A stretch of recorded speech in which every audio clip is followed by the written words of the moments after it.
Hi, class. This is week four. Welcome back. And before we start the class, there's a few announcements that we want to make. First of all, I really appreciate your work on the Padlet and you joining us on Facebook. This is a good. Facebook is a good place to get to know you personally. And don't be shy, just post whatever you want or comment on anything that you see there. The second thing, the Padlet is wonderful job you have done so far, and I really enjoy reading it. And it is showing me that you are proactive and willing to participate, and that gives you probably, even when it comes to the marking, is really good. There's only one small thing that I like to, give your attention to is the fact that you can write something and you can also comment on your colleagues' uh, post. So it would be nice if you can, write something there, which is wonderful. And also you look at the others and comment on one or two of them. That would be nice, really.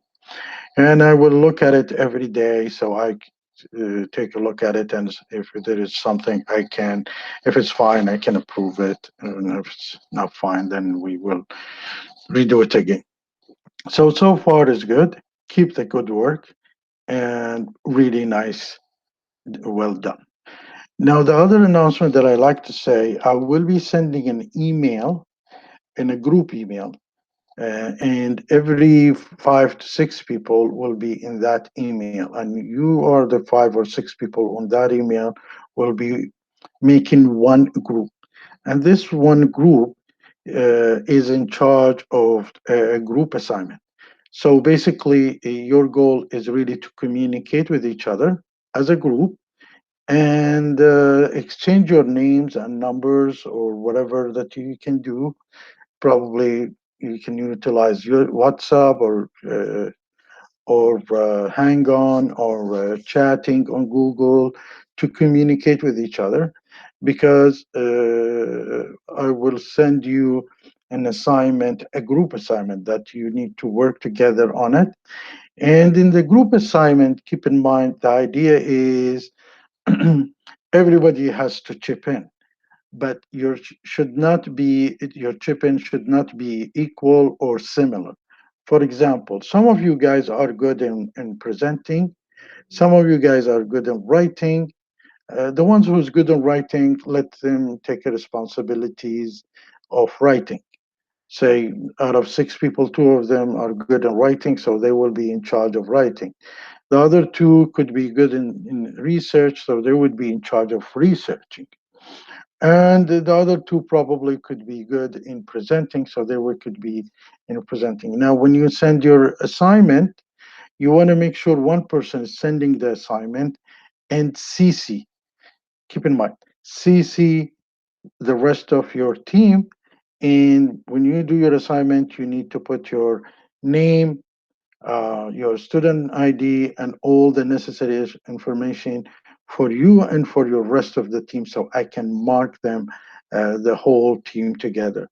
And the whole thing is really, we want to develop your collaboration abilities and your work as a group ability, because this how is things is run in the real world, is the fact that you cannot work alone, you have to work with a group. So from now you can utilize these tools to perform a group work and a group assignment. So this week I will be sending emails for every chunk of people, like 5 or 6 people, and saying, you guys are in this group and please exchange your contact and everything with each other. And then the week after, I will send the assignment. So besides this video, I will post it also on the e-learning site. So I wish you good luck. And my marking is not very, I'm not tough marker. And I look at your group working as much as your result of assignment. So it's important also to see that you are getting in harmony. And by the way, this group will stick together until end of the semester. So if there is any other assignment comes in, this group already synchronize their communications and they're aware of what they're supposed to do. Now, without further ado, what we will do is we will start the assignment, the chapter, which is chapter 4, and bear with me.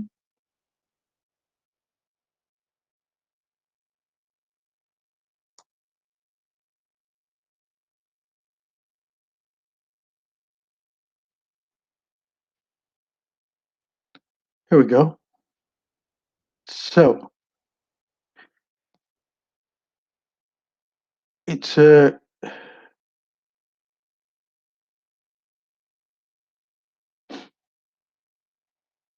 chapter 4, and we will be talking about ethics in the international business. Scary picture there, but ethics is kind of a stretchy word, and it's very difficult really to put a hand on it. But there is ways to minimize our understandings of ethics. Now, as a very simple thing, I always say it, and it's like if you have a cat, and this cat, you give the cat piece of meat, it will come to you and eat beside you. But if this cat it grabs that piece of meat, steal it from you, it will run away. Simply, even the animal knows what's ethics and what's not ethics on a simple level. So we human, we should know what's ethical and what's not ethical when it comes back to our heart. Now, life is not that simple. There were so many things in it that will make the things is very cloudy. It's not sure whether we what we are doing is ethical or unethical. Here in this chapter, we will explore some international ethics in the international businesses. I assume that you went through some courses in ethics, or if you didn't, I also present that here for you. Now, just in the case, if we're looking at ethics and corruption, where is it happening? Which industry is more corrupted industries? I don't know if you talking about extractions like mining oil or gas, logging, there could be some corruptions there. Constructions, transportation such as highway, bridges, railroads, airports, or the IT, which is information and telecommunication. If you think of it, is you just look at it, say which one you think is the most corrupted industry. Funny thing, the extraction is when mining, oil industry, and gas is one of the most corrupted industries. Many mining and factory projects in Latin America, for example, in Africa, in Asia, and of course in Canada, are operated or joint ventured by Canadian mining companies. These guys have some corruptions there also. We'll talk about them. For example, if you're looking at the construction, the SNC, which is located in Montreal, its biggest construction company in Canada with a $9 billion. They do the railways. They do I'm sorry, the subways in Canada, especially in Montreal. They do lots of big construction. It's the biggest one with a $9 billion revenue. It is bigger than the second, third, and fourth largest company together, and they do a large scale construction project. Recently, there is some stories about their corruption with the politician involved in it. The ones that seems to be most valuable to corruption are those involving in building and roadways and the project is usually challenged by the government agencies that wants to spend as little as possible. So these are which is ones who is really you have to spend so much time and money on it and really costing, and then the politician get involved in it, and the government wants to spend as less as possible and gets them as much as possible, and that comes in usually with a case of corruptions because they open the competition and usually the cheapest meet win the contract if they meet the requirements. Now, the transportation, highway, bridge, railways, airport, most transportation projects cost a lot also. And in a process to make a decision, politicians usually get involved with it. And, you cannot, uh, politicians are there to run the government and they run the country, so they have to get involved in such things. But the politician also deals with the pressures from lobbies, acting lobbyists are acting on behalf of the company. So it is normal here. Every organization who is or any country, they have some people who their job is lobbying, talking to the politicians, talking to the government, and using so many different ways of pressures like contribution to campaign of the politician or supporting one of his ideas or something like that. So they put the money, and in return, first of all, it's a tax deductible, most of it, but in return, they need to get something in back. So these are the lobbyists and the companies who hire these lobbyists to do, and they are always around the politicians trying to convince them about what they are believing in. Believe it or not, in the IT, information and technology and telecommunication, both the hardware side and the software side, because of the fast pace advance in the technological environment and an intensive competitive environment, which is in the turn stressed by tyranny of quarterly earned result and the expectation of global investors. So there is a fast moving technology is moving very quickly. Lots of people who acquire this technology or wants to use the technology are not as fast as others. So these have the suppliers is more knowledgeable. So they might play games and try to, be corrupted there. The other thing is huge competitions in this and strong competition in this field, and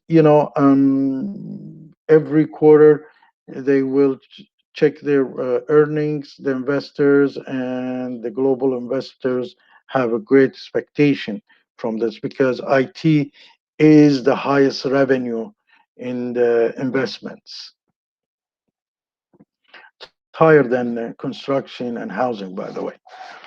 The circumstances that affect ethical consideration. There is ethics and six environment. There is six things affecting the ethics. Is the political environment, whether is regional, national, or international, and the consequences of law and regulation. How many times you see a country giving a right for another country to do some kind of a business, and in getting the right for it to deliver some businesses is because of some political reason.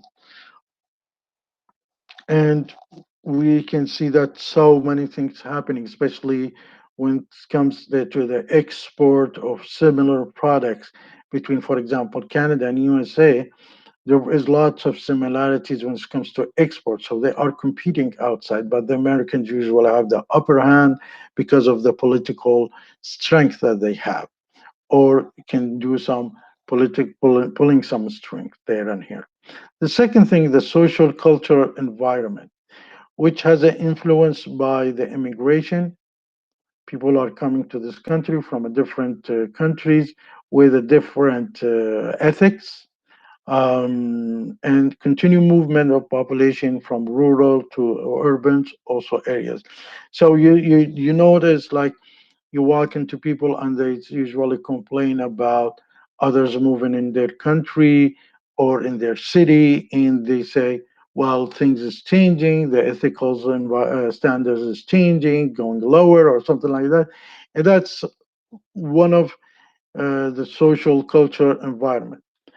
The technological environment, which has affected the communication regionally and globally, and has also affected the work environment and productivity. So, if anything is happening somewhere in the world, everybody would know about it, and that also will affect the working environment and productivities.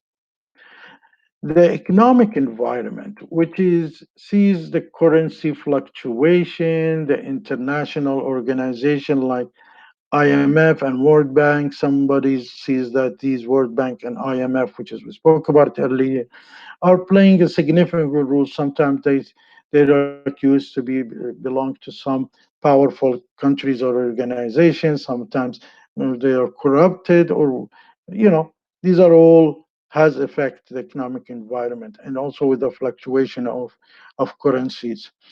The other thing is the need of corporation to remain economically competitive.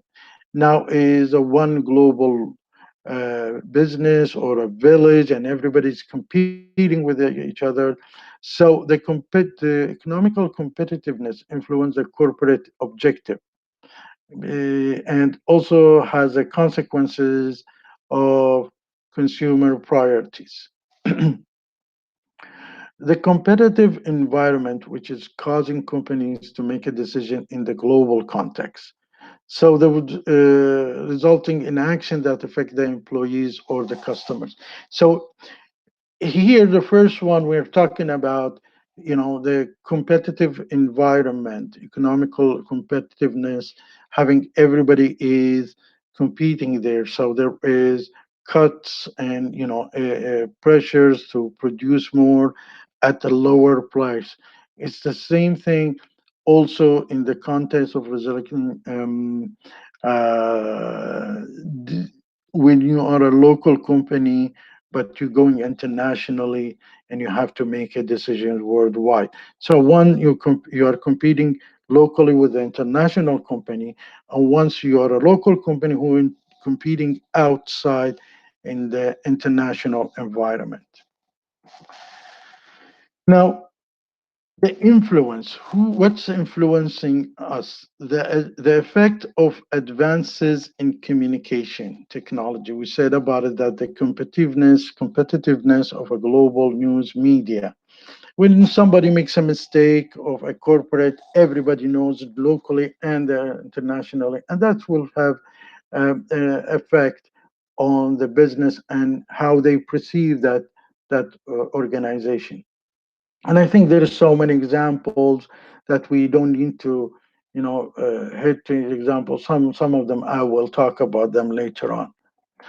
Now, the effect of advanced communication technology and the competitiveness of a global news media. So, development and application of sophisticated technology. Somebody's from within their house can really reach the world now. And as example, we have a WikiLeaks, which has opened so many eyes, and first thing they did when they did the attack, killing people in Iraq. They spread, and WikiLeaks is still, once in a while they used to publish some ethical nightmares that open some eyes for us. People have some raising questions.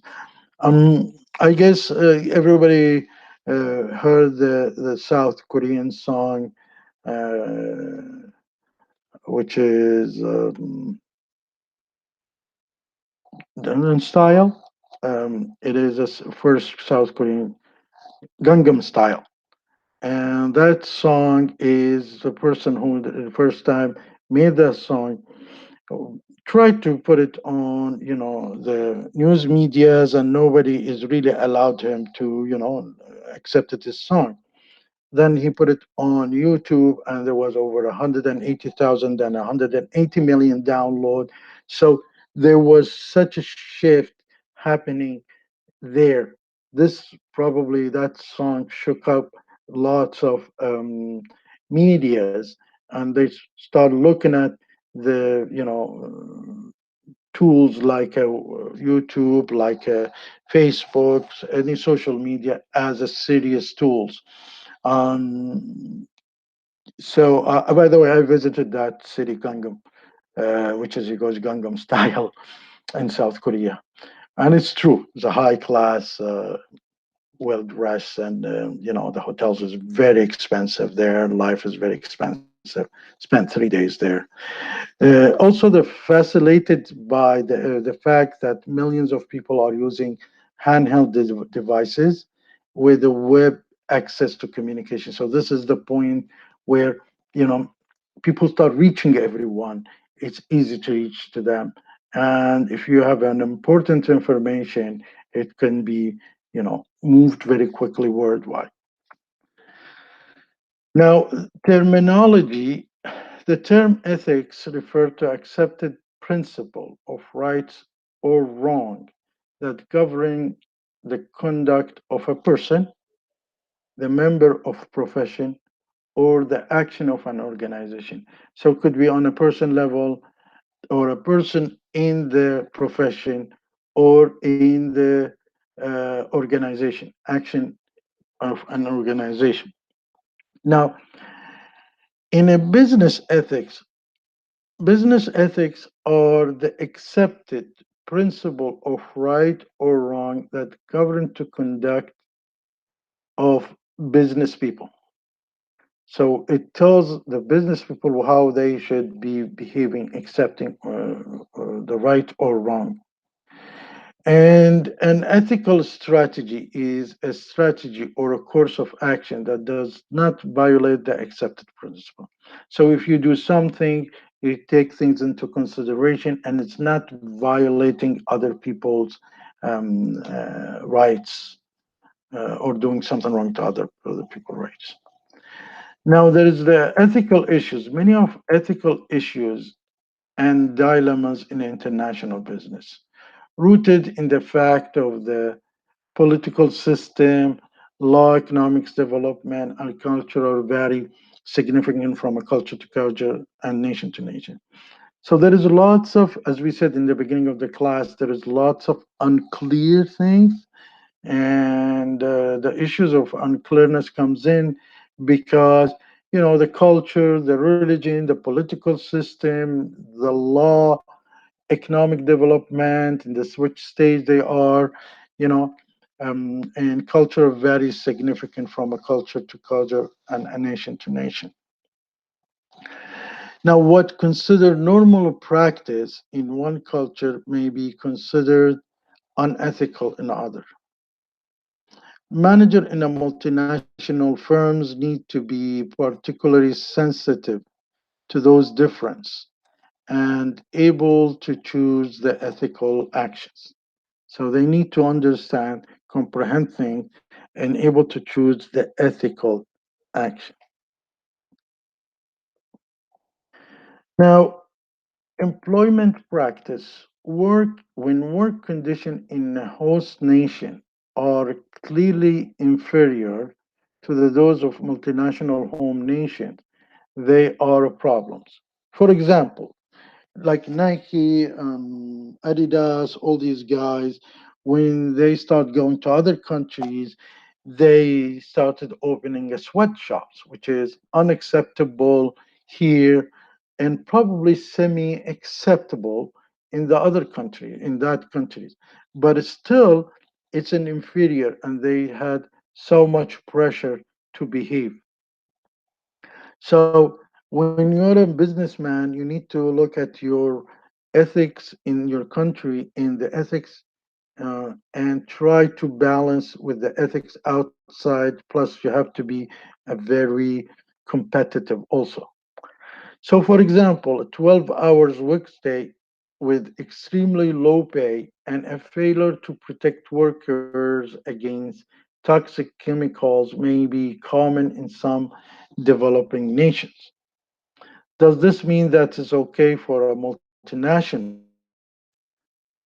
to tolerate such a working condition in its subsidiaries there or to condone it?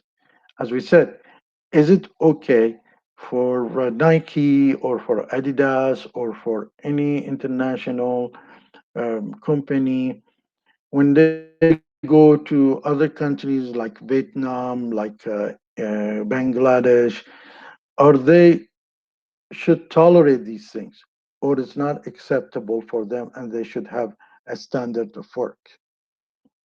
How they can come around and solve this problem? The other way is the perception of corrupt politician in Canada. For example, why would be a student of international business care or be worried about the perception of corrupt politician in Canada? Because Canada is one of the exporting countries. So Canada is an exporting nation. Our ability to be competitive exporters depend on the perception of international customers. How the international customers looks at Canada is important as good as their products, because if they think is the country is not a standard country, they might have a lower standard product.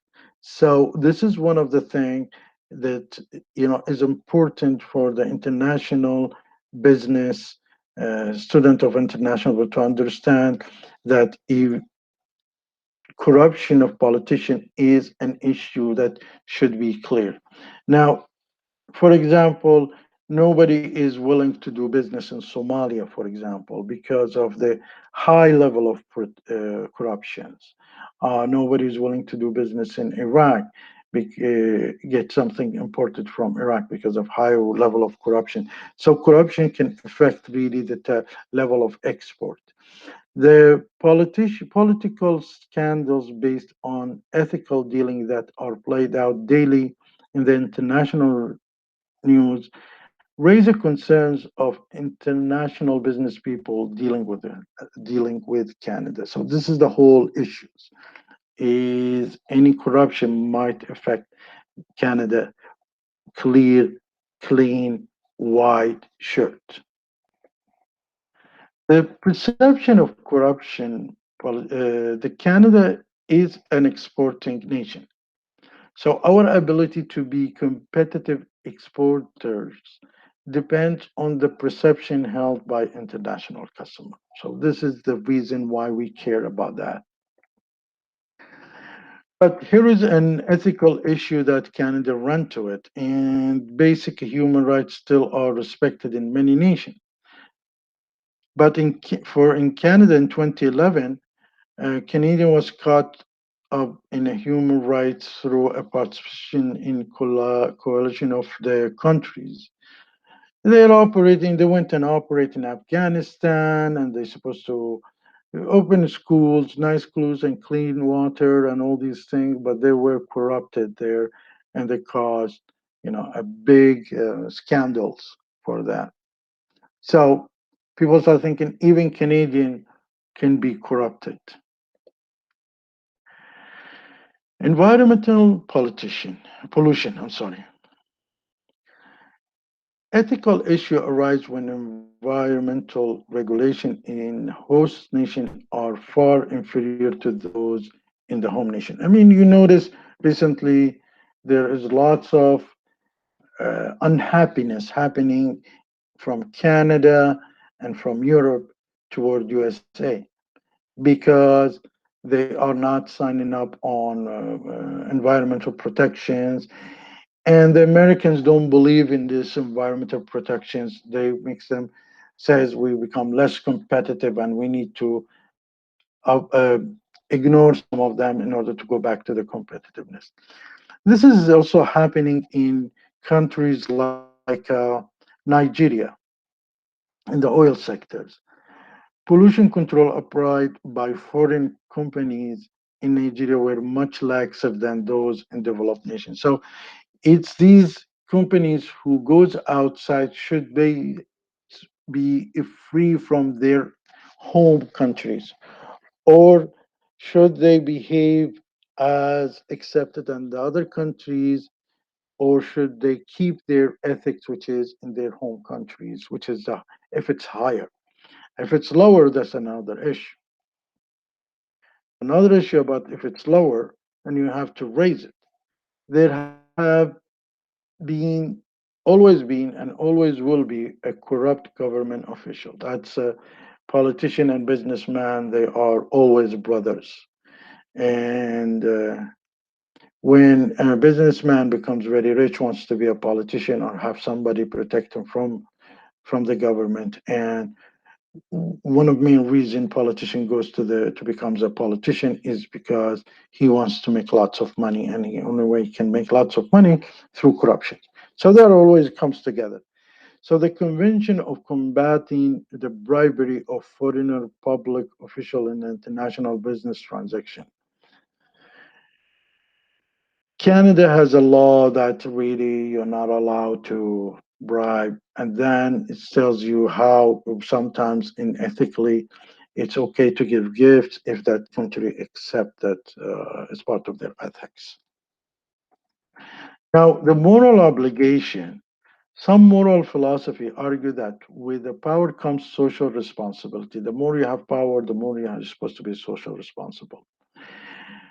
And so, with the power comes the social responsibility for multinational to give something back to the society that enable them to prosper and grow.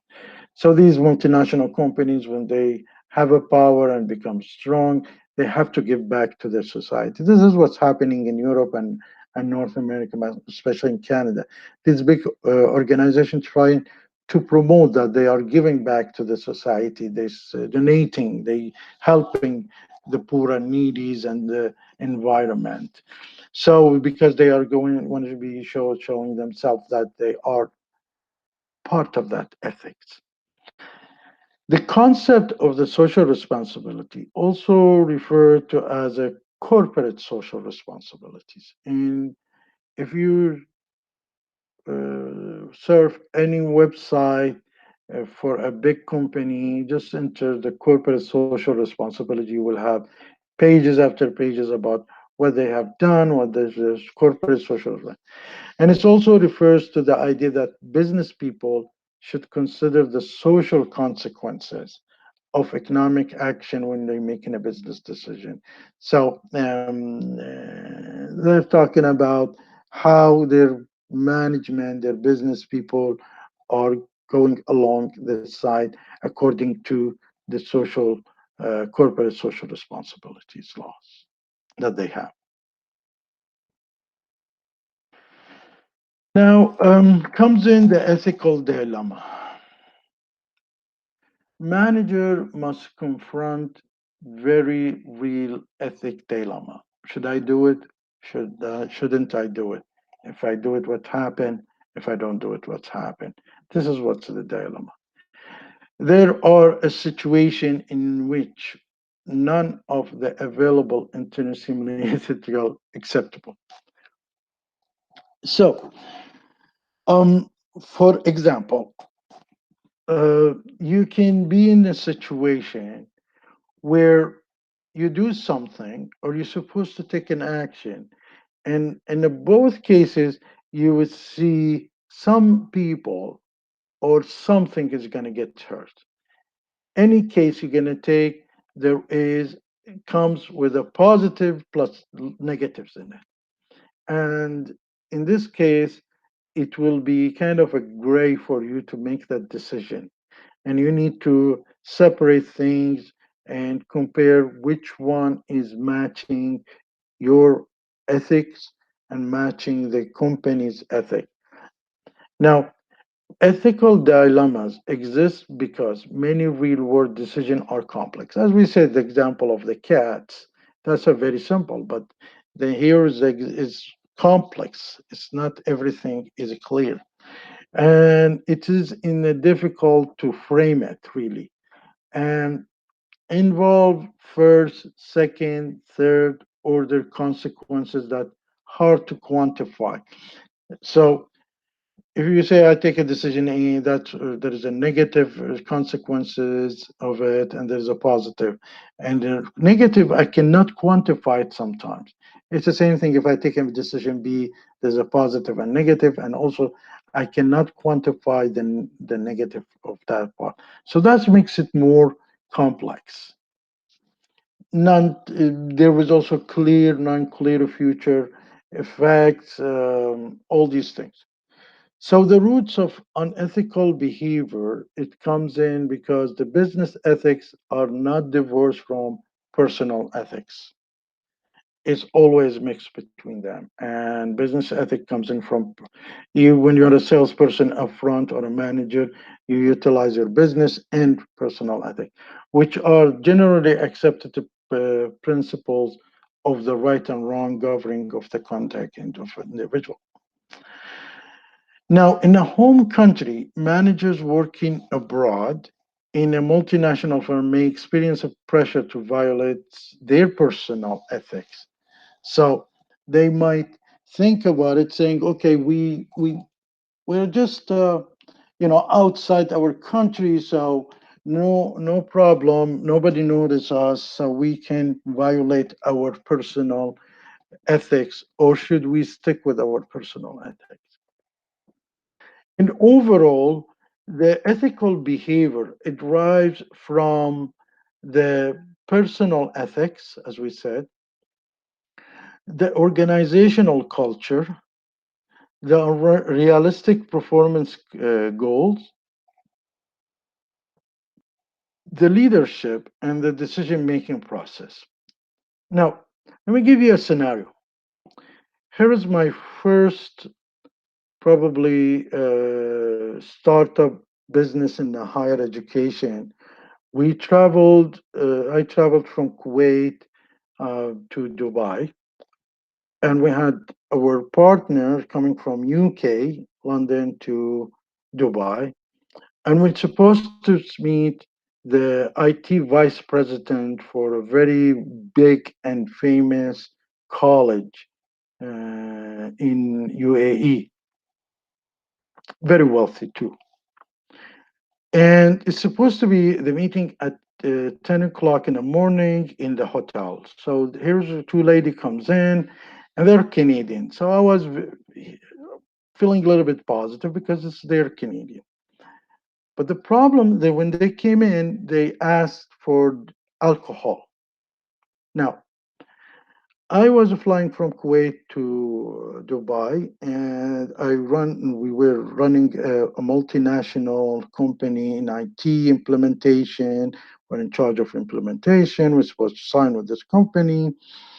And this company that I work for, they're not allowing to entertain alcohol because it's an Islamic and they do lots of Islamic banking.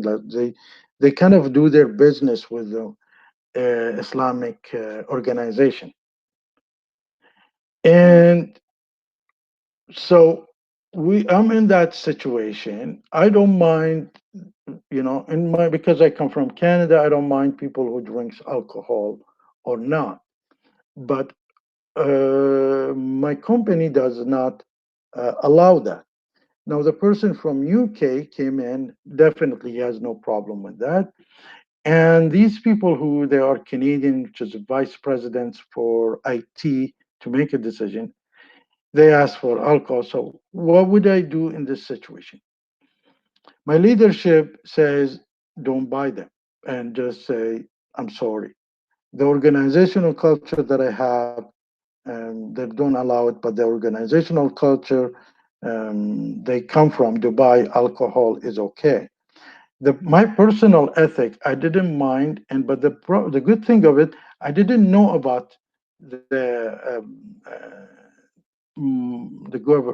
companies that I work for because they did not tell me about this process because I was just new there. So I did allow it, and I paid for that bill. Now, when I came back to the company and I tried to claim this expense, they said, well, we cannot pay that. And because you didn't know that, we will not punish you. We're not going to do anything about it, but we're not going to pay you for that. And next time you should not allow people to do that. So I told them that I didn't know and nobody told me. So they were okay with it.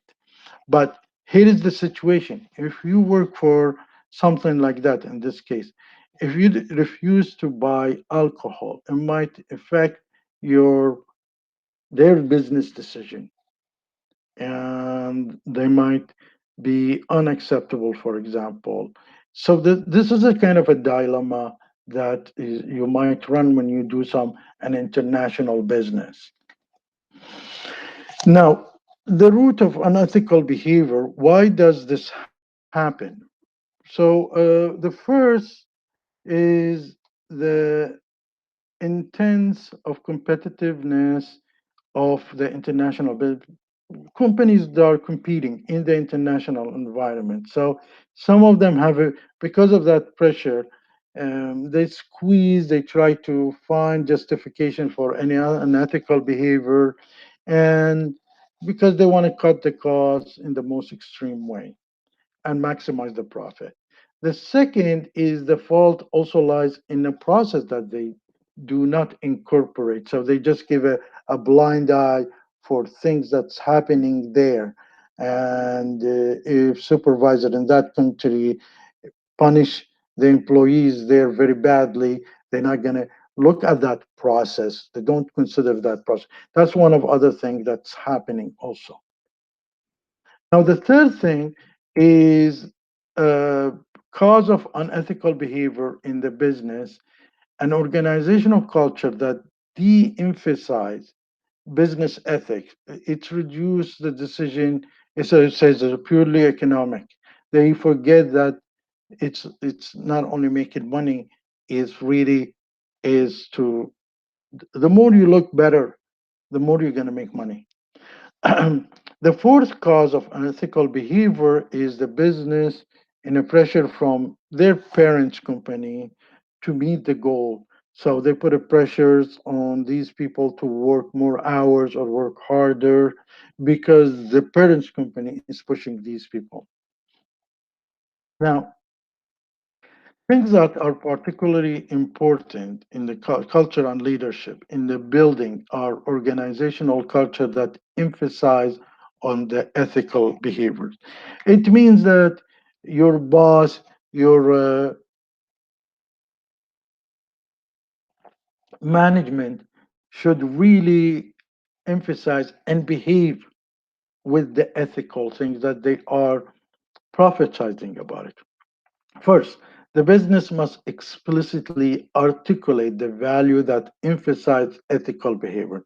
They can be telling these people, this is what we are. So if they told me in the beginning, we don't entertain alcohol, I would not allow alcohol in my meetings.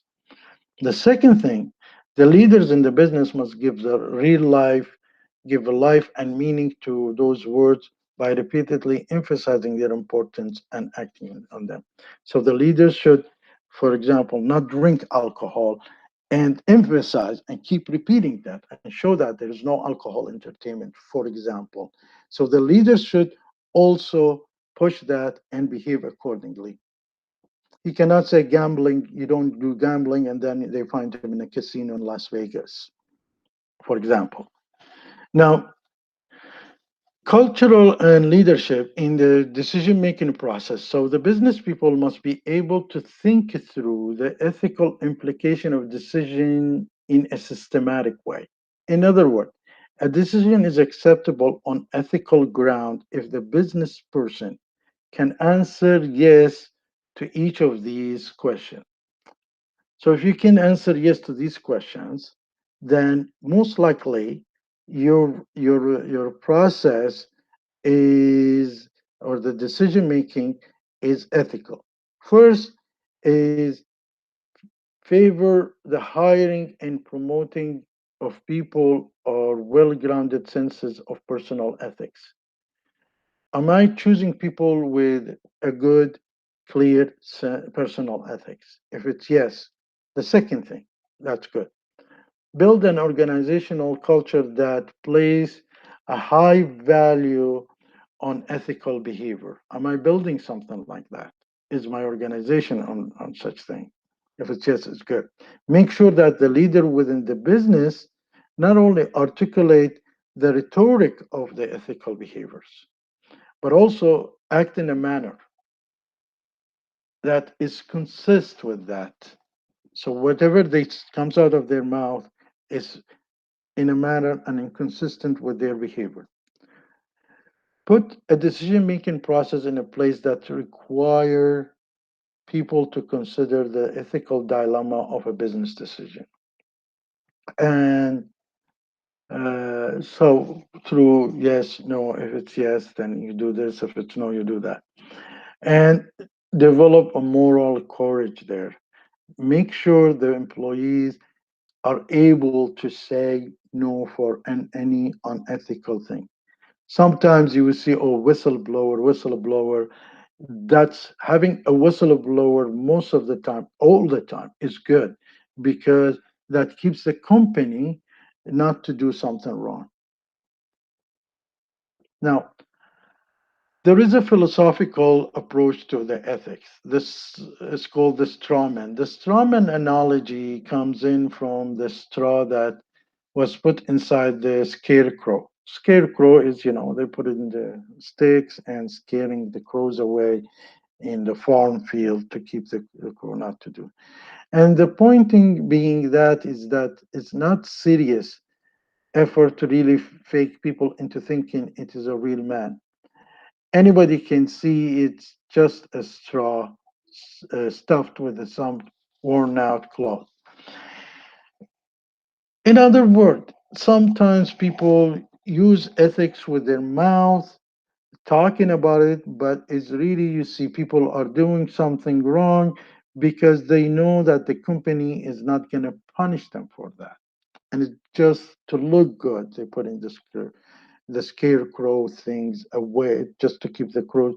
It's something is not really within the culture. It's just something within the mouth.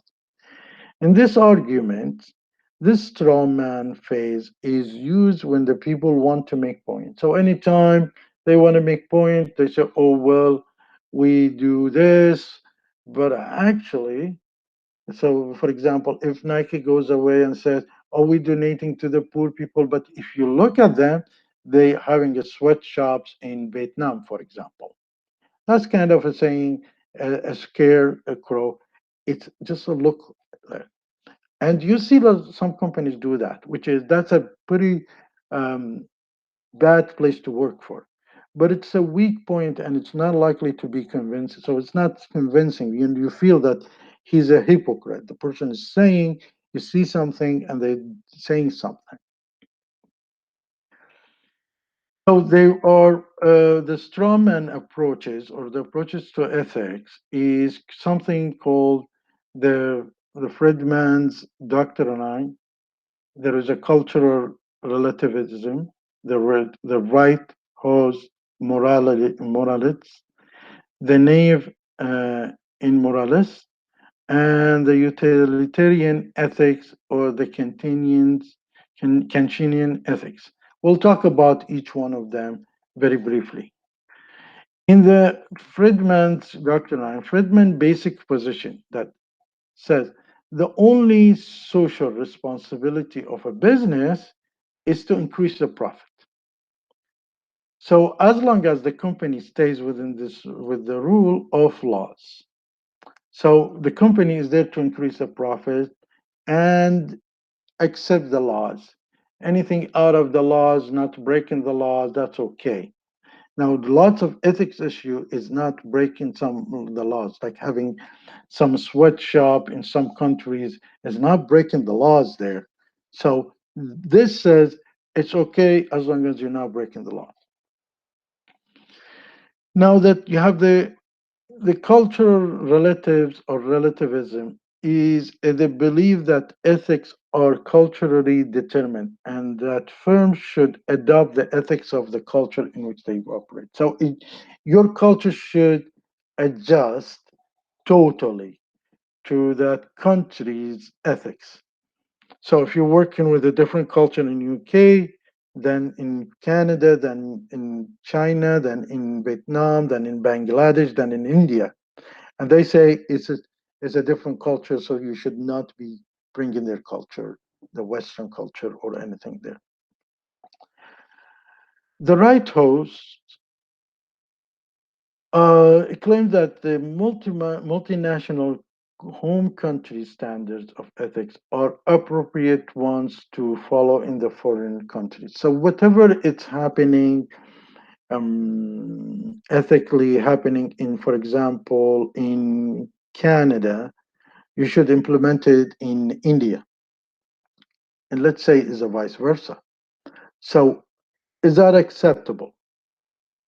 And the question we don't know, because lots of ethics, working ethics in India would not accept it, would be not accepted in Canada, and lots of ethics of work in Canada would not accept it in India.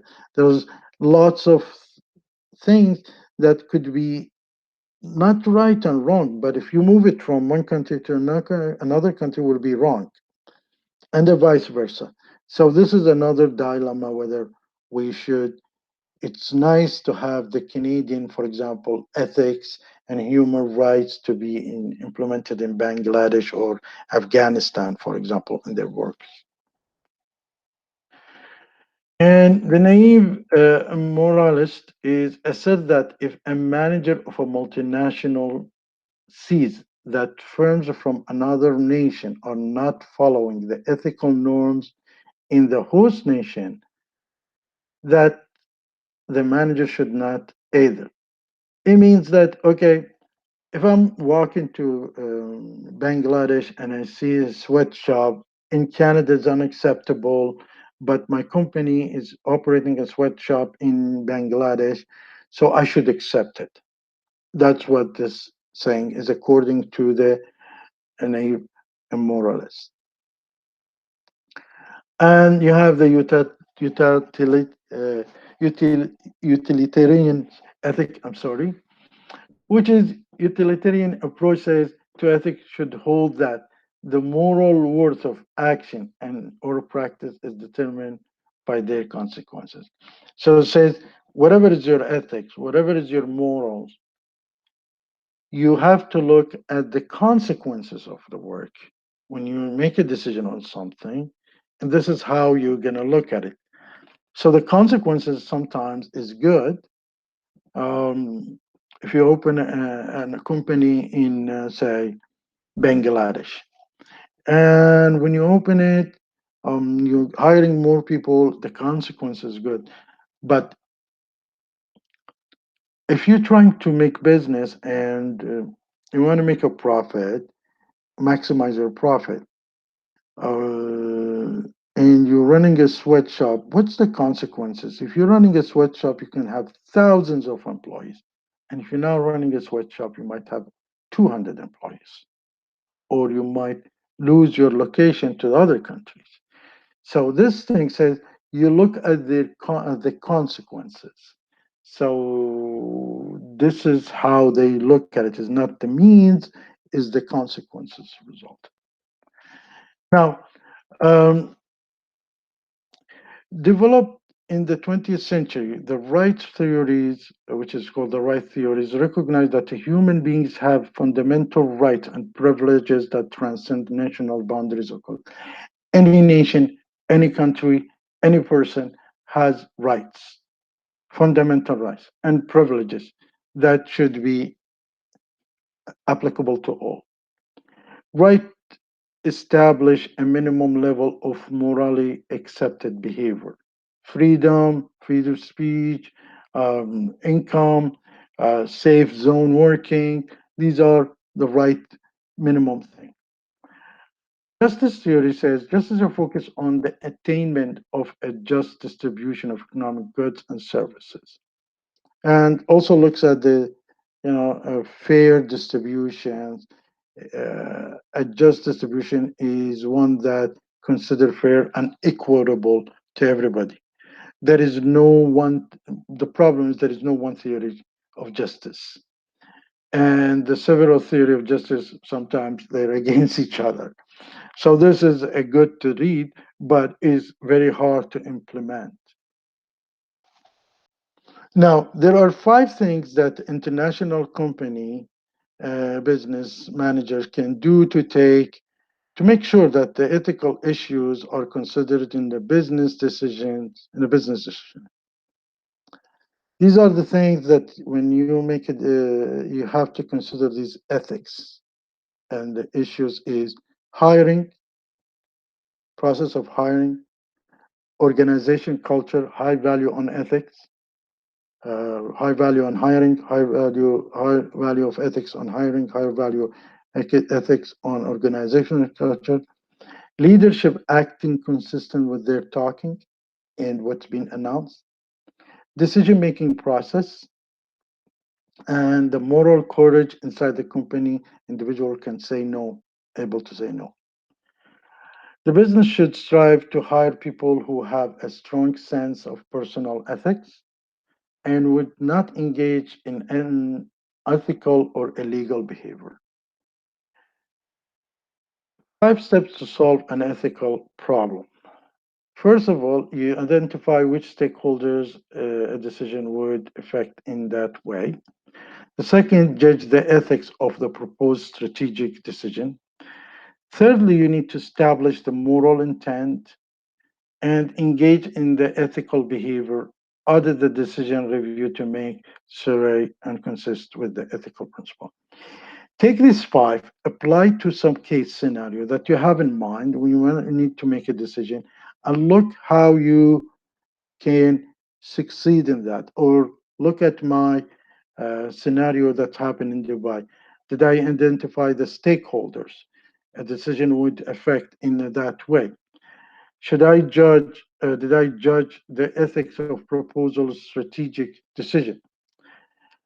Did I establish the moral intent? What's my moral intent? Should I open more businesses or do stick with my engage? What kind of ethical behavior? I did not drink with them alcohol, but I could have, but I didn't. I ordered something else. And then when I came back, I audited, I looked at it when they told me it's unethical to do that. So this is the process you need to, five steps to solve the ethical problem. Now, what I need you to do, you click on this link and start looking at this video. It's a nice video about what's a stakeholder.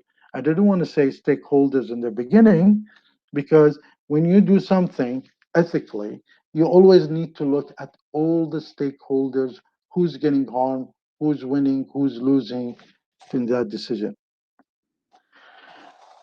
Ethic officer responsible to make for making sure that allow all employees are trained to be ethically aware.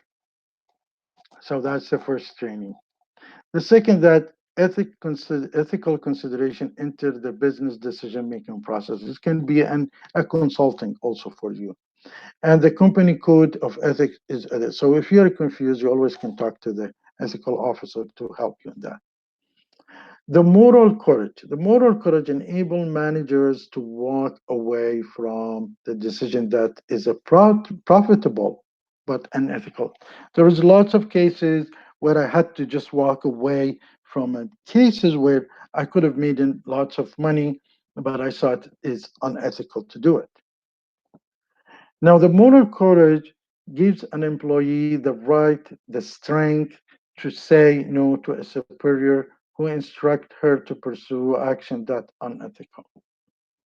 Many times you're under pressure to do unethical issues because you know your boss told you to do so.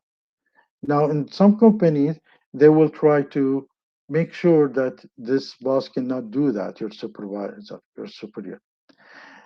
And a moral courage gives the employee the integrity to go public, a whistleblower, that's right, to go to medias.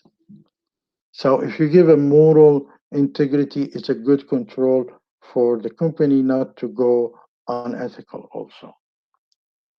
Now, last but least, I just want you to go through this, probably look at it in Google it, or check it on Wikipedia and see what it means. So the corporate social responsibility, or the CSR, is the obstructionist stance. There is a defensive stance, there is accommodative stance, and there is a proactive stance.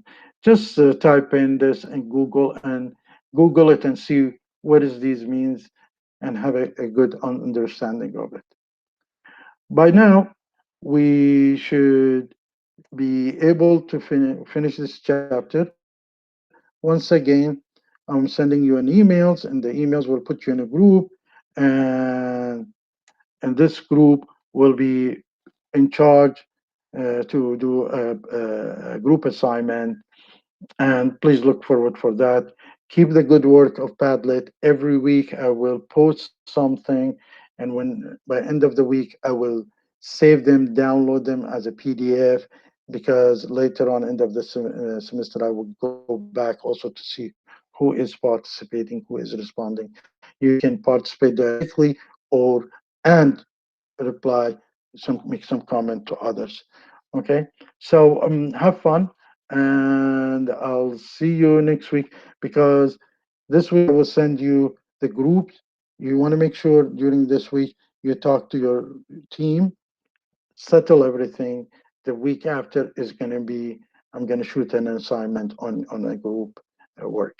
Thank you very much and have a nice day. Write to me if you have any question.